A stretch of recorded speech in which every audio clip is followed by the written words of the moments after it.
திருச்சி கிழக்கு, பெரம்பூர் என 2 தொகுதியில் விஜய் போட்டியிட்ட நிலையில் 2 தொகுதியிலும் விஜய் அபார வெற்றி பெற்றிருக்கிறார். இந்நிலையில் ஒரு தொகுதியை மட்டும்தான் அவர் தக்க வைக்க முடியும். மறு தொகுதியில் அவர் ராஜினாமா செய்துவிட்டு அங்கு இடைத்தேர்தல் என்பது நடைபெறும் என்பதுதான் வழக்கமான நடைமுறை. பெரம்பூர் தொகுதியை வைத்துக் கொண்டு திருச்சி கிழக்கில் ராஜினாமா செய்ய விஜய் முடிவு செய்திருக்கின்றார். அப்படி என்றால் திருச்சி கிழக்கு தொகுதியில் போட்டியிடப் போவது யார் என்ற கேள்வி எழுந்திருக்கிறது. அங்கு எப்படி இருக்கும் என்ற எதிர்பார்ப்பு எழுந்திருக்கிறது. விஜய் தொகுதியில் களமிறங்கக்கூடிய சகாயம் IAS என்பதுதான் மிக முக்கியமான செய்தியாக பார்க்கப்படுது. அதனுடைய திட்டம், பின்னணி என்ன என்பது குறித்து விரிவான தகவலை எமது செய்தி தலைமை சண்முகசுந்தரம் வழங்க கேட்கலாம். சண்முகசுந்தரம், 2 தொகுதியிலும் அபார வெற்றி பெற்றக்கூடிய விஜய் திருச்சி கிழக்கு தொகுதியில ராஜினாமா செய்துவிட்டு பெரம்பூர் தொகுதி மட்டுமே அவர் சட்டமன்ற உறுப்பினராக தொடர்பார் அப்படிங்கிற நிலையில அங்கு சகாயம் போட்டியிடுகிறார் அப்படின்னா அதனுடைய பின்னணி என்ன, அதோட கணக்கு எப்படி இருக்கும்?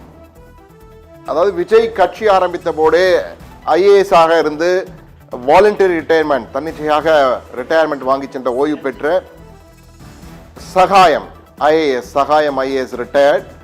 அவர் அவரை கட்சிக்கு அழைக்க வேண்டும் என்பதற்காக பேச்சுவார்த்தைகள் நடைபெற்றது. ஆனால் பல்வேறு காரணங்களால் அப்பொழுது அது நடைபெறவில்லை.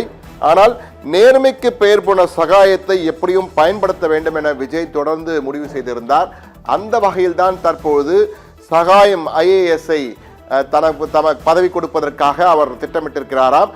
அதுவும் தாம் போட்டியிட்ட 2 தொகுதியில் 2லும் அபார வெற்றி பெற்றிருக்கிறார். பெரம்பூர், திருச்சி கிழக்கு என திருச்சி கிழக்கு தொகுதியிலே ராஜினாமா செய்ய போகிறார். அதற்கான முடிவை எடுத்துவிட்டார். பெரம்பூரை தக்க வைத்துக் கொண்டு திருச்சி கிழக்கிலே ராஜினாமா செய்ய இருக்கிறார் விஜய்.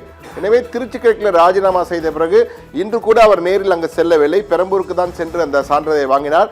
திருச்சி கிழக்கில் அவருக்கு பதிலாக மாற்று வேட்பாளராக முதலில் களமிறங்கி பிறகு வாபஸ் பெற்ற சிரஞ்சீவி தான் அவருடைய தலைமை முகவராக சென்று விஜயின் சார்பிலே அந்த வெற்றி சான்றிதழை பெற்றிருக்கிறார். தற்போது இந்த வெற்றி சான்றை பெற்றவுடன் தற்போது திருச்சி கிழக்கு தொகுதியிலே ராஜினாமா செய்துவிட்டு அந்த தொகுதியில் தாமே நேரில் போட்டியிடுவதாக கருதக்கூடிய ஒரு நேர்மையாளராக இருக்கக்கூடிய சகாயம் IAS-ஐ நிறுத்த வேண்டும் என விஜய் முடிவு செய்திருக்கிறாராம். இது தொடர்பாக சகாயம் IAS-இடம் விஜயே தொலைபேசியில் விரைவில் பேச இருக்கிறார்.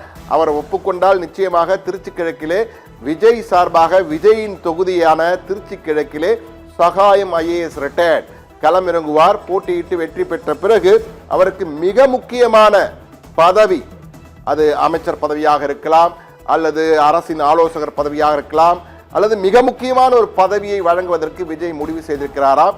இது தொடர்பாக சகாயம் IAS-இடம் நேரில் சென்று சந்தித்து பேசுவதற்கோ அல்லது தொலைபேசியில் பேசுவதற்கோ அதிக வாய்ப்புகள் இருக்கின்றன.